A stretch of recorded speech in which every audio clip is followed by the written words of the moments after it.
ఐటీలో ఎంట్రీ కావాలా? Trainee software engineer గా అజా కోడింగ్ ట్యూటర్ లో 2 వీక్స్ ట్రయల్ పీరియడ్ లో వెంటనే చేరండి. నమస్కారం అనిల్ సింగ్ గారు. నమస్తే శిరీష. సో గోల్డ్ రేట్ గురించి మనం చూస్తే చాలా వరకు ఇందులో ఆ మూమెంట్ అన్నది ఒక రోజు పడడం ఇంకొక రోజు తగ్గడం మనం చూస్తూ ఉన్నాం సార్. అంటే ప్రతిరోజు మీరు ఎంత డీటెయిల్డ్గా చెప్పినప్పటికీ కూడా కొంతవరకు మనం అనాలిసిస్ చేసినా కూడా ఇంకొన్నిసార్లు ఐడెంటిఫై చేయాలి అంటే ఈ రోజు పెరుగుతుందా తగ్గుతుందా అన్నది మాత్రం క్వశ్చన్ మార్క్ లాగానే మిగిలిపోతూ ఉంది. ఎలా ఐడెంటిఫై చేయొచ్చు అంటారు ఈ రోజు స్పాట్ గోల్డ్ రేట్ అండ్ అలాగే ఫ్యూచర్ లో ఉన్న గోల్డ్ ప్రైస్ ఎలా ఉంది sir? First of all gold ప్రియులందరికీ కూడా ప్రపంచం అందరూ ఎవరైతే గోల్డ్ గురించినో ఎక్కువగా వింటూ ఉంటారో ఆర్ హోంవర్క్ చేస్తున్నారో ఆర్ ఈవెన్ పర్చేస్ చేస్తున్న వాళ్ళు వీళ్ళందరికీ కూడా ఒక గుడ్ న్యూస్.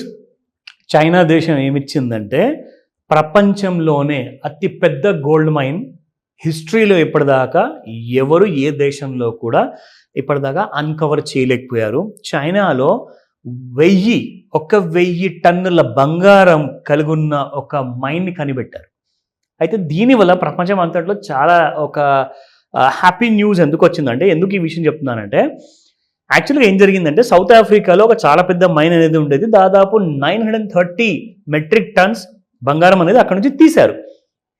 ఇక్కడ కొత్తగా ఐడెంటిఫై చేశారు చైనాలో దాదాపు 1000 మెట్రిక్ టన్నులు ఇంకా తవ్వక ముందే తెలిసిపోయింది అది ఆ నిజం అనేది.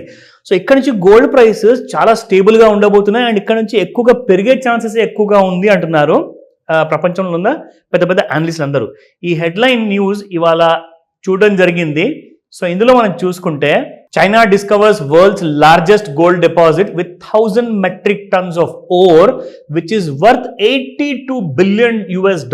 అంటే ఇండియాలో మీరు చూసుకుంటే దాదాపు కాదన్నా కానీ 7 lakh crores 7 లక్షల కోట్ల వర్త్ బంగారము చైనా దేశంలో ఫైండ్ అవుట్ అయింది.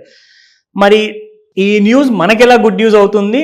సో కంపల్సరీగా చైనా వాళ్ళకి మంచిది కదా అంటే నో డౌట్ అండి, ఆ విషయం కరెక్టే. ఎందుకంటే ఏ దేశం దగ్గర అయితే ఎక్కువగా బంగారం ఉంటుందో వాళ్ళ కరెన్సీ అంత స్ట్రాంగ్ అవుతుంది అనమాట. అయితే ఒక చిన్న ఇష్యూ ఏమవ్వచ్చు అంటే, ఒకసారి ఈ తవ్వకాలు అనేది ఇంకా స్టార్ట్ అవ్వలేదు పూర్తిగా, బట్ రిజల్ట్స్ లో మాత్రం వాళ్ళకి వచ్చేసింది కన్ఫర్మ్డ్ 1000 మెట్రిక్ టన్స్ అక్కడ ఉంది. జస్ట్ వాళ్ళు ఎక్స్కవేషన్ అనేది స్టార్ట్ చేయడం మొదలు పెట్టాలి.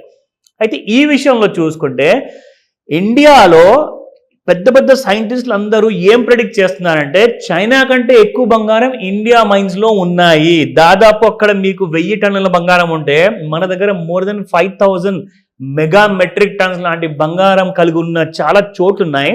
కానీ ఇష్యూ ఒకటి ఉంది. అందులో మేజర్ ఇష్యూకి ఇండియన్ గవర్నమెంట్కి ఏమొస్తుందంటే, దాదాపు 1,00,000 స్క్వేర్ కిలోమీటర్లు ఉన్న ల్యాండ్ ని ఎక్స్కవేట్ చేస్తే కానీ మీకు తెలియదు ఎగ్జాక్ట్లీ ఎక్కడుంది అని చెప్పేసి. సో గవర్నమెంట్ కి అంత ఎక్స్కవేషన్ చేయడానికి సైంటిస్ట్ ని పంపించడానికి జియోలాజిస్టులను పంపించడానికి చాలా డబ్బులు ఖర్చు అవుతుంది. ప్రాబ్లం ఏంటంటే మన దగ్గర ఎవ్రీ 5 years ఎలక్షన్స్ ఉంటాయి. ఇప్పుడు చైనా ఏంటంటే ఎలక్షన్స్ అనేది ఉండదు అక్కడ. వాళ్ళు ఏంటంటే ఉన్న డబ్బులంతా కూడా ఎక్కువగా రీసెర్చ్ R&D పైన ఖర్చు పెడుతున్నారు. ఇండియా దగ్గర బడ్జెట్ అనేది వెల్ఫేర్ స్కీమ్స్ అన్ని చేసే వరకు అసలు మిగిలేది ఏమీ లేదు అక్కడ గవర్నమెంట్ దగ్గర. సో ఇది ఒక మేజర్ హిండ్రెన్స్ అయిపోయింది. మన దగ్గర చైనా కంటే కూడా ఎక్కువ డిపాజిట్స్ ఉన్నాయి అంటున్నారు, కానీ ఆ డిపాజిట్స్ ఎక్కడున్నాయి అనేది కనుక్కోలేక ఇబ్బంది పడుతుంది మన దేశంలో ఉన్న ప్రభుత్వం. సో ఇది ఒక చిన్న నెగిటివ్ అనుకోవచ్చు మన భారతదేశానికి. ఎందుకంటే మన దగ్గర కూడా అలాంటి బంగారం ఉందని చెప్పి తెలిసిన తర్వాత అది నిజంగా ఒకవేళ తవ్వకాల్లో బయటకు వచ్చింది అనుకోండి, India will become the richest nation in the world, ప్రపంచంలోనే. ఎందుకంటే ఏ దేశం దగ్గర చెప్పినట్టుగా నేను మీకు ఇందాక చెప్పాను కదా, ఎవరి దగ్గర అయితే ఎక్కువ బంగారం ఉంటుందో they are economically super power and at the same time their salaries are very high, their economy is always growing and their currency will remain strong అనమాట. ఇప్పుడు డాలర్ కరెన్సీ మీరు చూసుకుంటే ప్రపంచంలో అన్నిటికంటే ఎక్కువ స్ట్రాంగ్ ఉంటుంది. ఇప్పుడు చైనీస్ యువాన్ కరెన్సీ ఉంది కదా, now it is going to go hire అని చెప్పేసి ఇక్కడ చెప్పారు. దాదాపు చైనీస్ కరెన్సీలో ఇది దాదాపు 600 బిలియన్ యువాన్ కరెన్సీలో ఉంటుందని చెప్పేసి ఇది 1000 మెట్రిక్ టన్నుల బంగారము చైనాలో ఇప్పుడు కనిపెట్టారు. సో ఇది ఒకవేళ మార్కెట్లోకి వచ్చేసింది అనుకోండి, నిజంగా నేను చెప్పాలి అంటే గోల్డ్ ప్రైసెస్ కుప్పగూడు కూలుతాయి. ఎందుకంటే గోల్డ్ సర్ప్రైజ్ మీకు మైండ్లో నుంచి బయటకు వచ్చేసి కొనే వాళ్ళు ఉండాలి కదండి. ఇప్పుడు చైనా అంత బంగారం అయితే పెట్టుకోలేదు, వాళ్ళ లోకల్ మార్కెట్లోనే వాళ్ళది అమ్ముకోవాల్సి వస్తుంది. ఎందుకంటే ప్రభుత్వం ఎంత అని చెప్పి బంగారం పెట్టుకున్నా కానీ కరెన్సీ నోట్స్ రావు కదా. సరే మీ దగ్గర బంగారం ఉంది కానీ మీరు రిచ్, బట్ లిక్విడిటీ ఎక్కడ ఉంది మీ దగ్గర?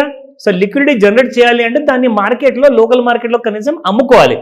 అలాగే ఇండియాలో కూడా ఒకవేళ ఇలాంటి పరిస్థితి వచ్చిందనుకోండి, India will become a richest nation, no doubt about it. But ఇదొక ఇన్ఫర్మేషన్ మన పసిడి ప్రియులు ఎవరైతే ఉన్నారో, స్పెషల్లీ మన ప్రేక్షకులు ఎవరైతే చూస్తున్నారో, ఇలాంటి బంగారం 10,000 టన్నుల వరకు ఇండియాలో ఉందని చెప్పి నిజంగానే తేలింది అనుకోండి, మీ అందరి ఇల్లు బంగారం అయిపోవాలని చెప్తాను నేనైతే. నిజంగా, ఎందుకంటే ఇది మనస్ఫూర్తిగా కోరుకుంటున్నాను. అలాంటి గోల్డ్ కైండ్ ఆఫ్ రిజర్వ్స్ ఎవరికి తెలుసు, ఎవరింటికి ఇంత ఉందో, నోబడీ నోస్. బట్ అలాంటి రోజులు రాబోతున్నాయి, అలాంటి తవ్వకాలు జరగబోతున్నాయి. చాలా మంది కూడా ఈ పాటికి సార్, అంటే కొన్ని చోట్లలో వాళ్ళ ఇంట్లో బంగారం ఉందని అయ్యగారిని పిలిచి అవన్నీ తవ్వి ఇవన్నీ కూడా చేస్తూ ఉంటారు. అది ఫేక్ ఎక్కువగా ఉంటుందండి, ప్రాబ్లం అదే. కానీ సైంటిస్ట్ కరెక్ట్ పర్సన్స్ అనమాట, ప్రొఫెషనల్స్ ఉంటారు. అలాగే చైనా వాళ్ళు ఎలాగైతే కనుక్కున్నారో ఇండియాలో కూడా వస్తుంది ఆ టైం. నిజంగా నేను అంటున్నాను, the day is not far when you can construct your home with a gold brick. బంగారపు ఇటుకతో మీరు మీ ఇల్లుని కన్స్ట్రక్ట్ చేసుకోవచ్చు. అలాంటి రోజులు వస్తున్నాయి. అండ్ స్పెషల్లీ ఈ మేనిఫెస్టేషన్ నేను నా ప్రేక్షకులు ఎవరైతే చూస్తున్నారో సుమన్ టీవీలో, వాళ్ళ కోసం మాత్రమే. ఓకేనా? So coming to the gold prices. So spot gold prices first మనం చూసుకుందాము. 24 క్యారెట్ గోల్డ్ వచ్చేసేసి నిన్నటి కంటే జస్ట్ ఒక 43 రూపాయలు పెరిగింది శ్రీష. ఇట్స్ అబౌట్ 77.35 నిన్న ఉండింది, ఇవాళ 77.78. And yesterday 22 carat gold was 7,090. ఈ రోజు చూసుకుంటే 40 రూపాయలు పెరిగేసేసి 71.30 అయింది. సో గోల్డ్ ఎగ్జాక్ట్లీ మూమెంటం నేను చెప్పినట్టుగానే ఎగ్జాక్ట్లీ మనకి 76,800 76,900 ఆ దరిదాపుల్లో రావాల్సింది ఉంది, వచ్చింది కూడా. నేను current month December 5th expire అయ్యే గోల్డ్ ఫ్యూచర్ గురించి చెప్పట్లా.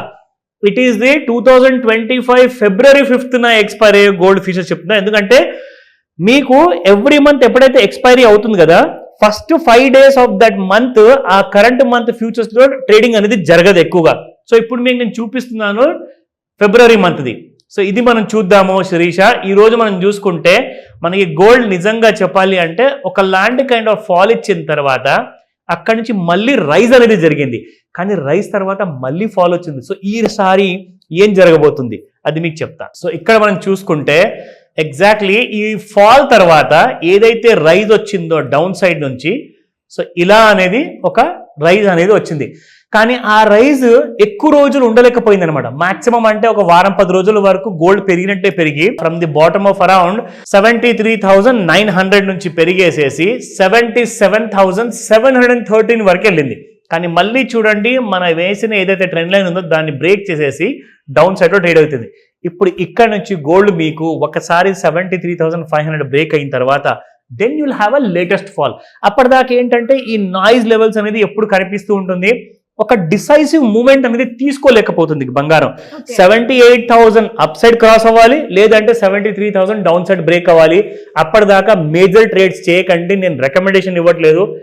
మీరు ఇది చూశాక నేర్చుకొని మీరు ప్రయత్నించండి చెప్తాను అందరికీ. Great sir, thank you so much. Welcome Sirisha.